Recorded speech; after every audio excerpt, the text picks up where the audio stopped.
Thanks for tuning into Midday. I'm Maria Chaleos. Signature gatherers have been outside grocery stores and college campuses looking to gather support to repeal Prop 4. That's the 2018 law voters passed that allows an independent commission to draw Utah's congressional maps. But some are accusing those signature gatherers of being deceptive or vague about what they're trying to get people to sign. KSL NewsRadio's Heather Peterson has been trying to get to the truth of what's going on. She joins me now live in studio. So, Heather, what are you hearing? Maria, now that a court battle over redistricting has come to a close, Utah's GOP party is ramping up efforts to repeal Prop 4. We've seen dozens of reports on social media, though, that these signature gathering efforts are misleading. So I talked to Elizabeth Rasmussen, Executive Director of Better Boundaries, about the nature of the claims. The one who approached me was being vague, and I've heard of some vague accounts that are saying, oh, let's just keep things the same. Let's keep things the same. So you kind of have to press to see what they're actually asking you to sign. But especially in Park City, there have been a lot of reports on the signature gatherers, specifically at the Smiths there, who've been saying this is going to protect Prop 4, this keeps the map. And so that is the biggest red flag we've seen, some of those. So those are reports out of Park City. And mostly in Salt Lake, we've heard that they've just been vague. And then in other areas, we've heard that they just have been saying, let's keep Utah Republican. So just an example, here's a video they collected that gives you an idea of how it might be either misleading or just confusing when they're asking people to sign.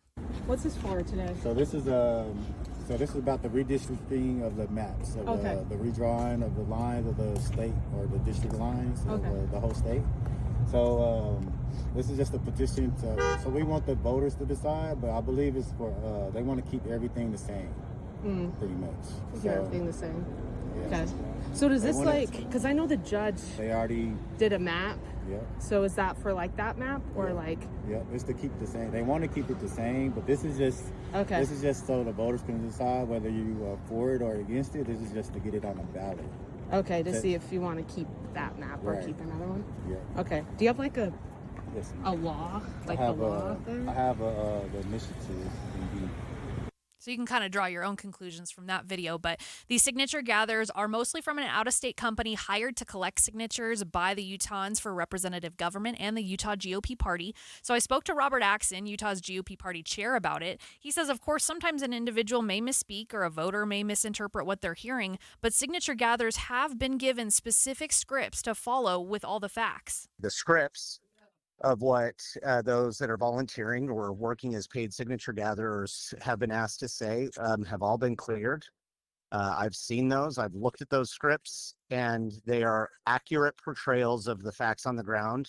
We do not condone or agree with any type of subterfuge or confusing folks. We believe that the facts speak for themselves and are strongly defensible, and the facts speak in our favor. So we would never go and try to confuse folks away from the facts, because the facts are ones that we believe in.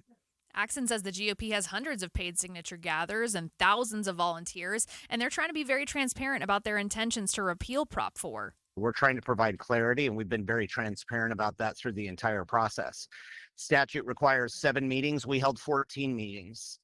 Statute requires us to disclose and share where our donor sources are and where our support is periodically. We've done it at a more aggressive schedule. We have nothing that we don't want people to see, because we believe that that is what led to the situation that we were in. It was unelected nonprofits, it was unelected commissions, and now unelected judges who have dealt with these things behind the scenes, and the people of Utah have been held out of this and frozen out of it. We don't want that. We want to put this all before the people of Utah. Both Rasmussen and Axon are encouraging people to get the facts before they sign. You have every right to know what you're signing. It's actually a requirement for them to provide a version of the law.